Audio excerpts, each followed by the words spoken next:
تو کہنے لگی آپ کیا کھائیں گے؟ تو میں نے کہا نہ میں کھاؤں گا نہ تو کھائے گی، مہمان جو نبی پاک کا ہے۔ کہا اچھا، اب ذرا تجویز دیکھو میاں بیوی کی سوجھی آپس میں۔ کہتے ہیں کھانا لگا دینا، کیونکہ ایک آدھ بندے کا کھانا ہے۔ اپنی غربتوں کا ہر جگہ اظہار کرنا، رونا رونا، یہ دیکھو غربت کیسے چھپائی جا رہی ہے۔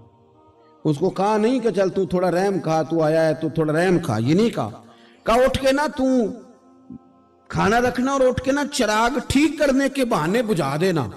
ہم دنیا والوں کے سامنے کیوں اپنے دکھ بیان کریں؟ ہم جو کہیں گے رب رسول کی بارگاہ میں کہیں گے۔ تو نا چراغ ٹھیک کرنے کے بہانے، اہلیہ اٹھی، کھانا دینے کے بعد چراغ ٹھیک کرنے کے بہانے بجھا دیا۔ خامد بھی ہاتھ چلاتے رہے، بیوی کبھی برتن رکھتی کبھی اٹھاتی، پتہ چلے کہ کھانا کھا رہے ہیں، کھانا کھایا جا رہا ہے۔ کہتے ہیں مہمان پیٹ بھر کے کھانا کھا گیا۔ یہ کام ہوا رات کے اندھیرے میں، اس وقت ہوا جب چراغ بھی بند تھا، اس وقت ہوا جب کوئی دیکھنے والا نہیں تھا، کسی پڑوسی کو بھی خبر نہیں تھی۔ فرماتے ہیں صبح کے اجالے میں اس مہمان کو لے کے مسجد نبوی میں نے قدم رکھا تو نبی کریم نے فرمایا رات جو تم نے کام کیا ہے نا، اسے دیکھ کے میرا رب بڑا مسکرایا ہے، اللہ بڑا مسکرایا ہے۔ اللہ تر دامنی پہ شیخ ہماری نہ جائیے، ہم دامن نہ چھوڑ دیں تو فرشتے وضو کریں۔ یہ شان ہے صحابہ کی۔ نبی کریم علیہ السلام نے فرمایا رب رات مسکرایا تیرا یہ انداز دیکھ کے، اور اس نے قرآن نازل کیا وَيُؤْثِرُونَ عَلَىٰ أَنفُسِهِمْ وَلَوْ كَانَ بِهِمْ خَصَاصَةٌ۔